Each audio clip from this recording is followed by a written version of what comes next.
नमस्ते, मैं राशि जंगीर। आज पढ़ेंगे कक्षा 8 की हिंदी पाठ नंबर 4 दीवानों की हस्ती। दीवानों की हस्ती एक कविता है। इस कविता के कवि भगवती चरण वर्मा है।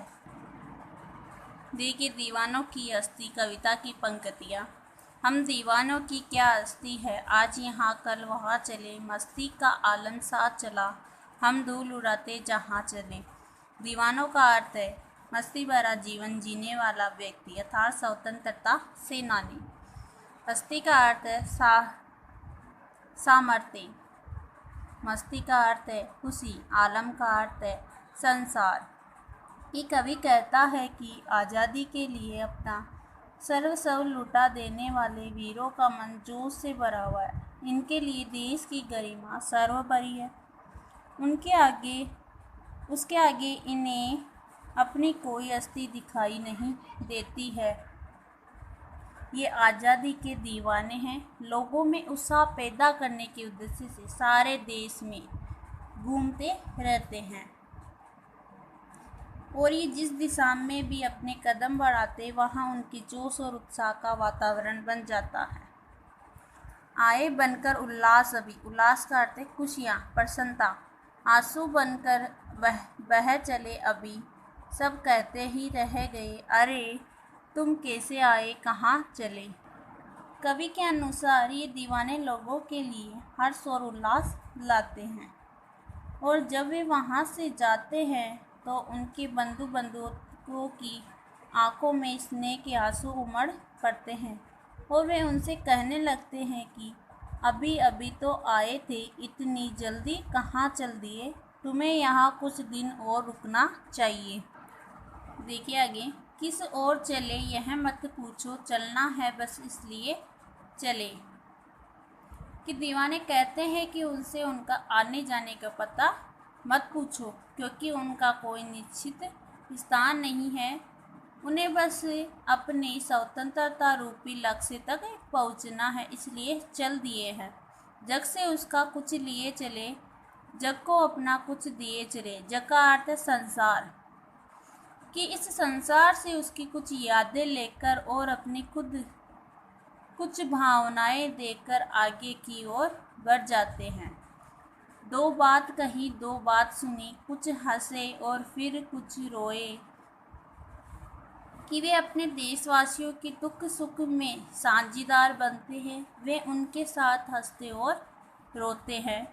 झक कर सुख दुख के घूंटों को हम एक भाव से पिए चले। झक कर का अर्थ है जी भर कर। परंतु उनके लिए दुख और सुख समान है, वे दोनों का जी भर कर आनंद लेते हैं। देखिए आगे, हम भिखमंगों की दुनिया में स्वच्छंद लुटाकर प्यार चले, हम एक निशानी सी ऊपर ले असफलता का भार चले। भिखमंगों का अर्थ है भीख मांगने वाले। स्वच्छंद का अर्थ है स्वतंत्रता, बंधन रहित। निशानी का अर्थ है निशानी। उर का अर्थ हृदय। उर का अर्थ है हृदय। असफलता का अर्थ है नाकामयाबी।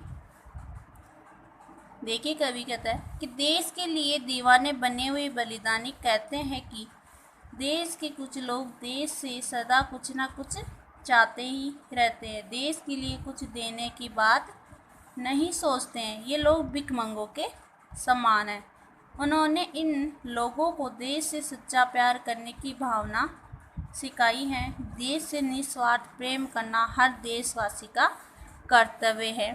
अब अपना और पराया क्या, आबाद रहे रुकने वाले, हम स्वयं बंधे थे और स्वयं हम अपने बंधन तोड़ चले।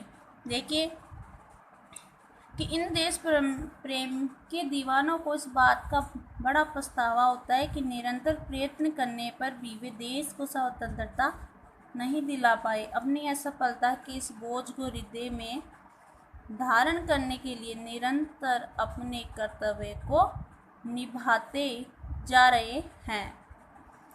अब अपना और पराया क्या। देखिए इन पंक्तियों का अर्थ कि देशभक्ति की भावना जिनके मन में होती है, ऐसे वीर कभी भी किसी के साथ किसी भी आधार पर भेदभाव नहीं करते। उनके लिए कोई भी अपना कोई या पराया नहीं होता। वे यही चाहते हैं कि वे रहे न रहे, किंतु इस देश में रहने वाले सदैव प्रश्न रहे। दीवाने कहते हैं कि हमने अपने जीवन के लक्ष्य और बंधन स्वयं निश्चित किए थे। अब हम स्वयं ही अपने बंधन, रिश्ते और नाते तोड़कर बलिदान होने के लिए पथ पर बढ़ रहे हैं। देखिए, प्रस्तुत पंक्तियों के माध्यम से कवि ने दुनिया की स्वार्थी, प्रवृत्ति और दीवानों के सर्वस्व समर्पण करने की प्रवृत्ति की ओर संकेत किया है। यह पाठ यही समाप्त होता है। इस पाठ के प्रश्न उत्तर देखिए। पहला प्रश्न है, कवि ने अपने आने को उल्लास और जाने को आंसू बनकर क्यों कहा है? उत्तर देखिए, कवि और उसके साथी देश प्रेमी हंसमुख प्रवृत्ति के हैं। जहाँ भी जाते हैं लोगों को खुश करते हैं, परंतु वे लोगों को स्थायी प्रसन्नता नहीं दे पाते। कवि इसे अपनी असफलता मानकर दुखी हैं। इसलिए कवि ने अपने आने को उल्लास और जाने को आंसू बनकर बह जाना कहा है। दूसरा प्रश्न है, भिखमंगों की दुनिया में बेरोक प्यार लुटाने वाला कवि ऐसा क्यों कहता है कि वह अपने हृदय पर असफलता का एक निशान भार की तरह लेकर जा रहा है? क्या वह निराश है या प्रश्न है?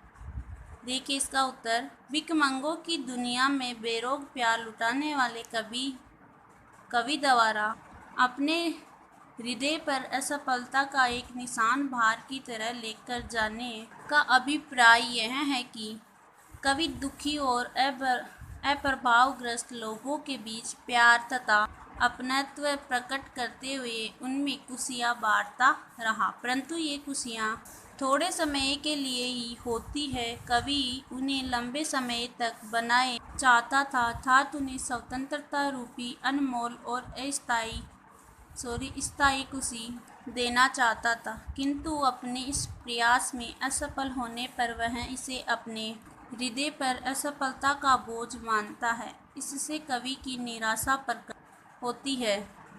अगला प्रश्न है, कविता में ऐसी कौन सी बात है जो आपको सबसे अच्छी लगी है? उत्तर देखिए, कविता में ऐसी अनेक बातें जो मुझे अच्छी लगती हैं। देखिए, कविता में बेफिक्र तथा मस्त जीवन जीते हुए भी दूसरों की खुशियों को ध्यान में रखने का संकेत दिया गया है। दूसरा है, सुख दुख को समान भाव से ग्रहण करने की प्रेरणा मिलती है। तीसरा है, कविता में उल्लासपूर्वक मस्ती का जीवन बिताने का संदेश दिया गया है। चौथा है, कविता में अभावग्रस्त लोगों में खुशियाँ बांटकर उनका दुख दूर करने की बात कही गई है। इससे समानता, एकता, प्रेम तथा सद्भाव में वृद्धि होती है। यह कविता यहीं समाप्त होती है। धन्यवाद।